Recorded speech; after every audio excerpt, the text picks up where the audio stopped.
Okay, before we move on to your work in television, I wanted to go through a few of the people that you worked with in some of the feature films during your time at Universal. You can just say, a little bit about what it was like to work with them. The first is Ida Lupino.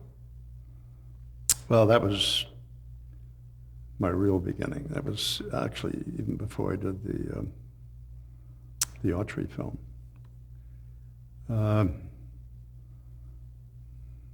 I had an agent. His name was Milo Frank. He had come back. He's the guy that came backstage after seeing the local, what we call Little Theater, and wanted to represent me. And he was going with and eventually married a little gal by the name of Sally Forrest. And Milo said this script calls for there's a wonderful role.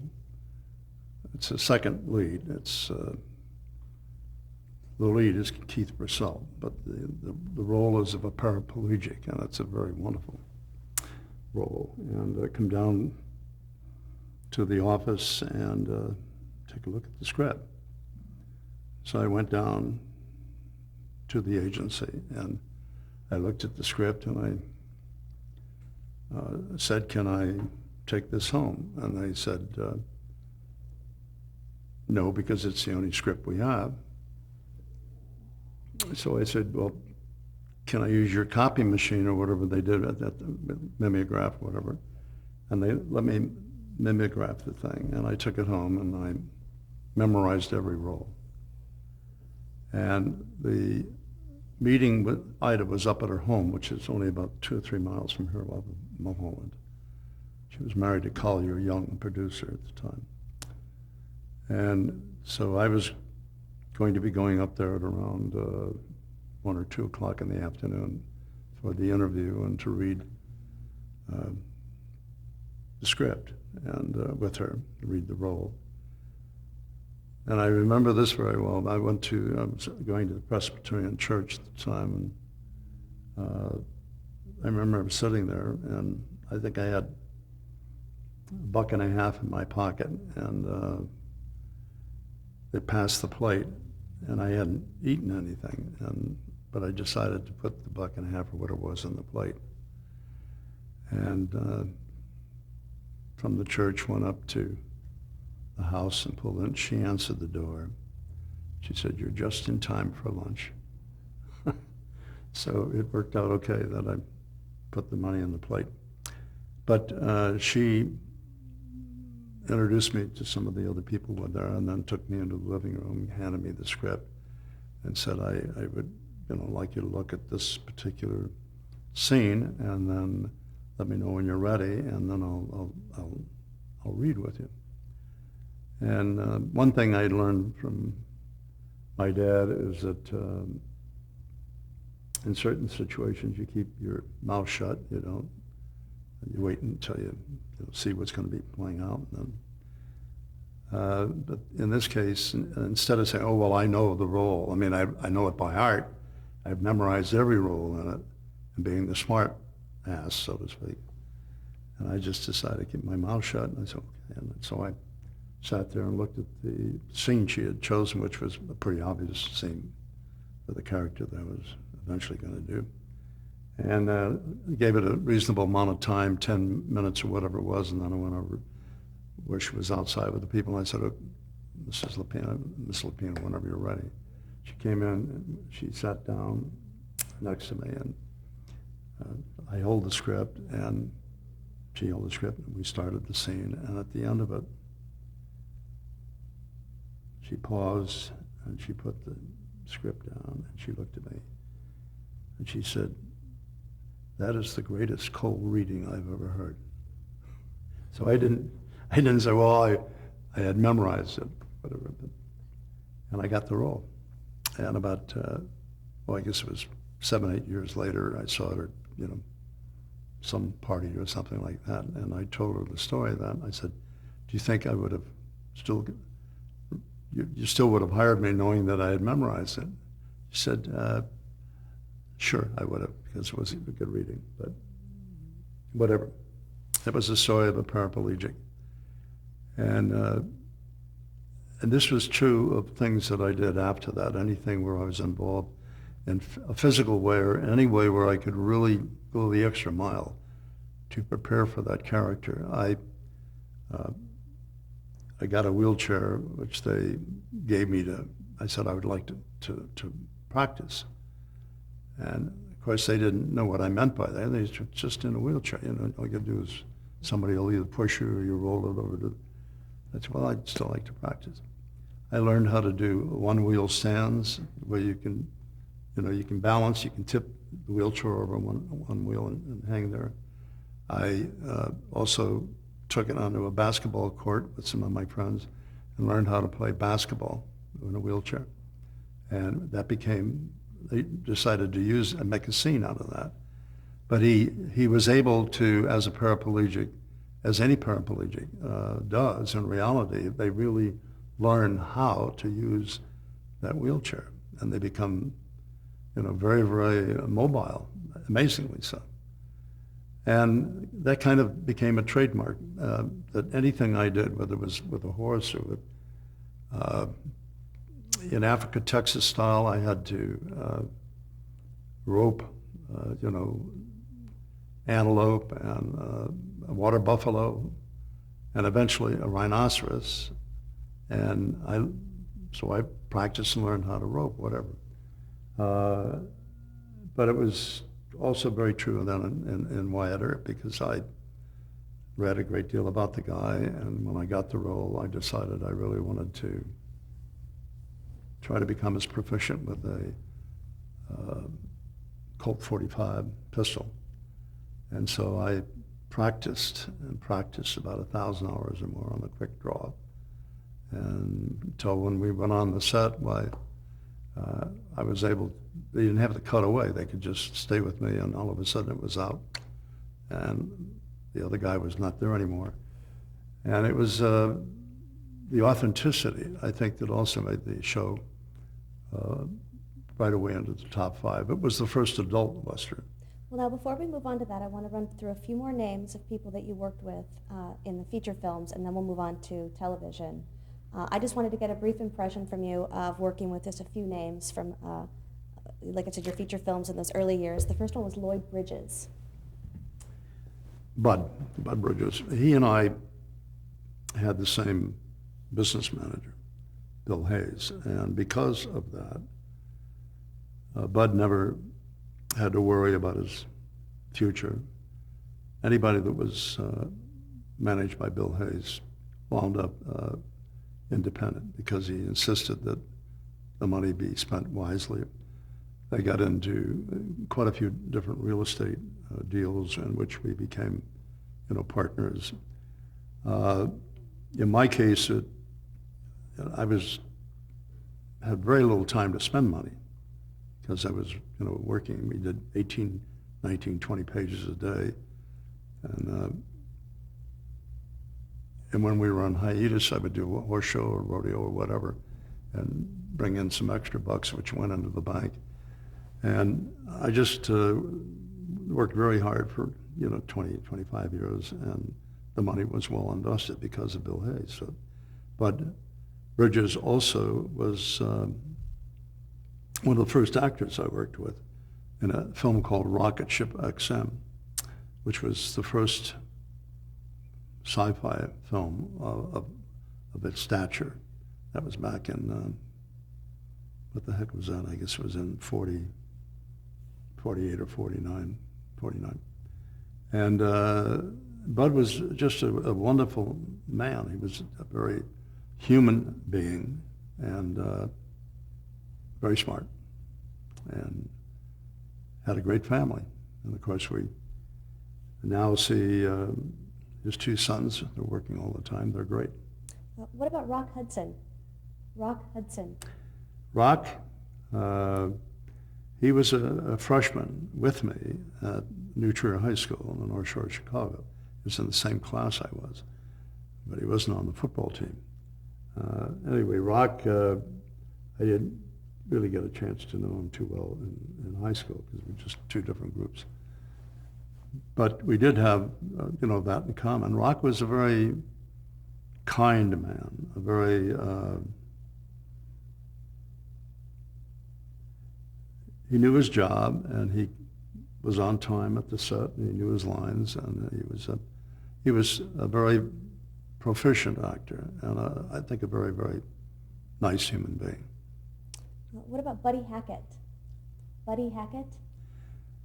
Buddy, I have a set of his golf clubs down at the office. He gave me, before he passed away, he gave me his golf clubs. Buddy and I wound up doing a film together, Fireman Saved My Child. He was also under contract at Universal. And what happened is that they used to do 2 Abbott and Costello films every year, clockwork. And they would know within about $10,000-15,000 how much that film would bring in. And one way or the other, they had done the second unit for Fireman Saved My Child, which was about the fire department in San Francisco, changing over from the horse-driven fire trucks to the mechanized fire trucks. And the majority of the firemen were from the Spike Jones Orchestra. That was the fun of it. All the firemen in the station, except for Abbott and Costello, were in the Spike Jones band. And one way or the other, Costello got sick and wasn't able to come to work on the first day, second week, third week, fourth week, fifth week. And the production people decided, if we don't do this film, we won't have the product out there, and which the studios which the theaters are expecting. So let's go ahead and make it and get the fattest kid and the thinnest kid. And Buddy Hackett played Costello, and I played Abbott, the thinnest kid. And it was fun working with him, and they let him actually do one of his comedy routines at the fireman's brunch or barbecue, whatever it was, for the wheels. And at the end of the film, when we finished it, they pushed it right out into the theaters. And bottom line is, about 2 months later, they called us both in and said, "We think you guys will make a great team, and we're going to do a series of these shows with the 2 of you." And Martin and Lewis had just broken up, and Buddy and I looked at each other, and Buddy said, "I want to work alone. I like to do comedy. I don't want to do this stuff." and I said, "I want to do Hamlet," whatever. So we didn't want to do a comedy routine, so we didn't do that. But we really remained very good friends, and towards the end, I would talk to Buddy about once every 3-4 months, at least a couple times a year. And the last time we talked was about 2-3 months before he died, and he was not going out anymore. He was in the house, and he no longer played golf or could play golf. And I said, "Buddy, you got to get out." Why? I've been there. I've seen everything. Well, at least go shopping. It's something to see. Have you been to a 99-cent store? Have you been to a Costco? Well, Sherry does all the shopping. I don't need. Anyway, that's what finally killed him, is that he just total inactivity. And his hobby were guns and rifles and things like that, but you can only look at those so many times. But he did say one thing to me at the end, which I'll tell you about, and I'm sure you won't want to use this, but it'll be there if anybody wants to hear it. Just towards the end of the conversation, Huey, have you ever tried Viagra? No, I never have. Why, have you? And he, Oh, yeah, it's terrific. and I said, "Really? Tell me about it." Well, for one thing, I don't pee-pee in my shoes anymore. So anyway, that was his last big joke with me. He was really a nice guy. What about Marilyn Monroe?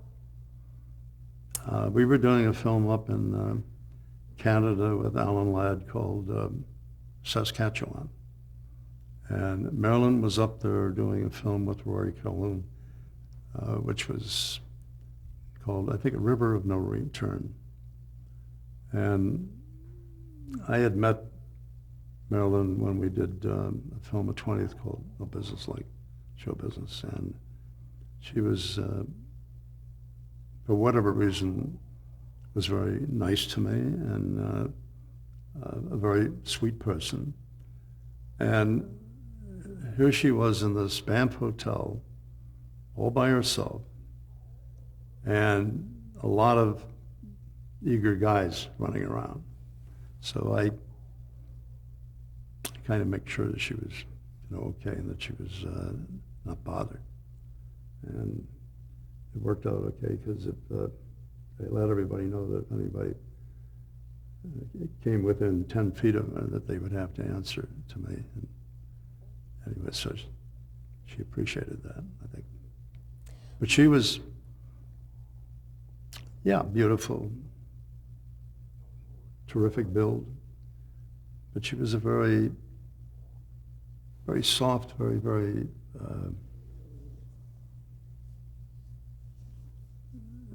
she just was a very kind. She wasn't the so-called movie star that you would expect. She was very simple and pretty, basic right up to the end. Well, now let's move on to television. Do you recall the first time that you saw television? That I saw television, I think it was back in 46, 47. What did you think of it at the time?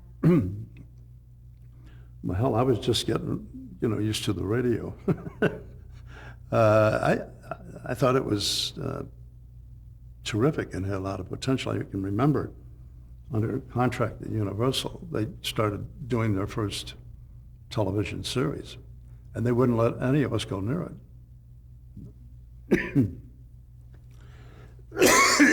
Absolutely not. The contract players could not, they didn't want them to be in the television show, because if people can see this for free, why would they want to pay to go see you in a movie? So, but now take a look at Universal, NBC Universal, and where do they make all their money? Through television. Well, now those early years was live television. What were the particular challenges of working in live TV? Say that again, please. Talk about the challenges of working in live TV in those early years. Well, first of all, the advantages. The advantages are that you have rehearsal, and you can really get that part under control and communication with the other performers and so forth. But when it comes down to the final nut, it is live, and you have to get from point A to point B without tripping over something, and still realize that this is actually going out to the masses. And so there's a tremendous amount of excuse me. I guess the word is apprehension, and it certainly gets the juices going. But it also gives you the opportunity to have the kind of performance that you get from doing theater, where you rehearse, and then you do the role in the afternoon for the matinee. You do it again at night, and the whole trick of acting in the first place is not to act, to be as natural as possible in whatever the role is, that people believe that you're doing that particular role. So having come from, my first things I ever did were in theater, it was easier, I think, for me than somebody coming from having only done movies to suddenly do a live television show. That's a whole new discipline. So I think I had the advantage because I had done theater, and I think that was true of most of your performers that became successful in the beginning in terms of live television. The first Playhouse 90s, General Electric, Hallmark. Let's talk about a couple of those. From those early years of live TV, you did you did a number of fireside theaters. Would you say that again? Fireside theaters. Sorry. Did you want to take a drink? Are you okay?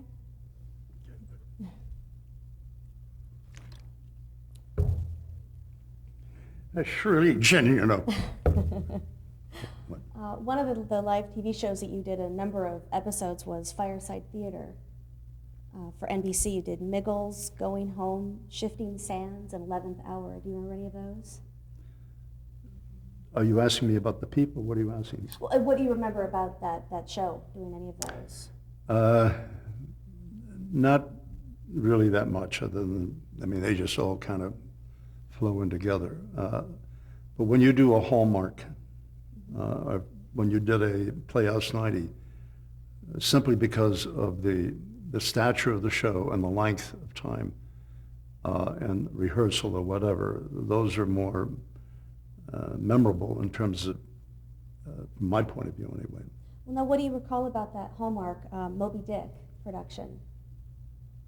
What do you recall from that Hallmark Hall of Fame production of Moby Dick?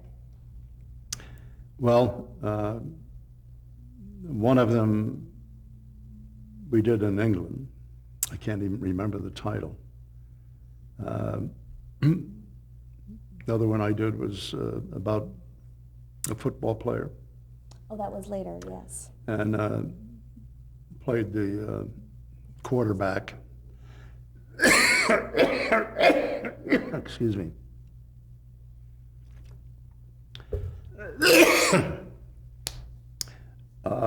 Betsy Palmer was the leading lady, and I remember that very well because of the football scenes. We used the New York Giants, the professional football team, and I had to do certain scenes with the football and with the team, and they were just great to work with. They had all, well, but at that time, especially down in the beginning, television was such a wild new thing for everybody. So they were just so thrilled that as football players were going to be in the show.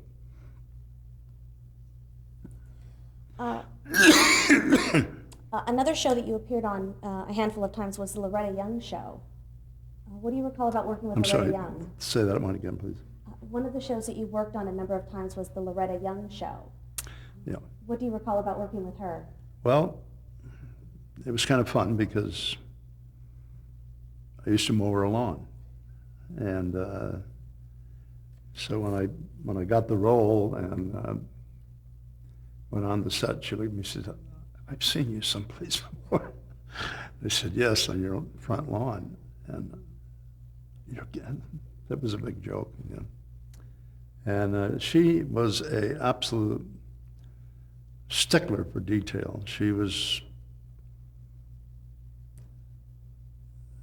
and some people found it difficult because she was so, everything was pinpoint. She was a very specific lady. But I enjoyed working with her, and my gosh, kid not that long out of the Marine Corps, doing the leading role opposite Loretta Young. Wow, it was quite something. And she had a habit, I don't know if you've ever heard this, where nobody was allowed to swear on the set. She had the swear box. If anybody said,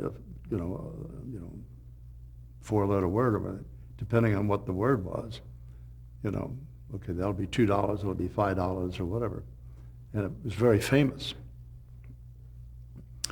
And I had heard about this. And so when I first walked down the set, uh, I did something like, I don't give a damn about the shitty show, and, you know, everybody can go to hell, or whatever it was, and here's my $10. This is for the whole show, the whole 4 days. She got a big kick out of that. I paid up front. Well, now let's move on to Wyatt Earp. How did it come about that you were hired for that role? A lot of it had to do with an attitude of what I wanted to do if I was going to even, you know, try to stay in this business. I realized that being under contract at Universal, although it had the safety net, I think it was the third year, or going into the fourth year, I can't remember. I guess it was 53, 54. And they had a habit of trying to get you for another year, but not giving you the raise that's in your contract. You're aware that they used to be called 7-year contracts. Do you know why? That's how long you Well, were that's a there. very good reason. It's the Betty Davis, the very famous case with Betty Davis, who was under contract at Warner Brothers for life, forever. That's what the old contracts used to be. And they took it to arbitration court, the whole thing, and the Screen Actors Guild finally won. They said, you cannot put somebody under contract for life. So they talked about times and terms, and that's, everybody finally, the studios wanted a 12-year contract, and one or the other, they compromised and became a 7-year contract. So you cannot put anybody, in the state of California anyway, under contract for more than 7 years. And then there are increases each year. So at the end of the third year, going into the fourth year, they said, we'd like to keep you. You know, you're 5, 6 shows a year, and you're able to do many different roles and everything, but we'd like to have you stay at the same salary. I said, well, right now, all I'm doing is playing the bad guys and second to this person or that person. Do you ever see me doing leading roles? And they said, well, no, what you do is fine. I mean, you know, you leave those things to Rock Hudson, Tony Curtis, but you know, you're a good bad guy, so we'll keep you doing that. So the agency, you know, I think I was going to $400 or something. $40 a week, 10%, it's better than nothing, you know. So their advice was, we think you should stay. And I said, I don't think I'm going to stay. And I decided that I wasn't. I was either going to make it in this business or not. And I decided to go out into the cold world and see if I could get work out. I immediately got signed at 20th Century Fox for 3 films, which I did in a row. And one of them was with Spencer Tracy, which was, wow. And then a couple of years later, when I went back and did another film there, they took me to the dressing room I was going to be using. It was Spencer Tracy's dressing room. Oh, gee, I think I've made it, you know, that kind of thing. Well, let's stop right there and change the tape. Okay.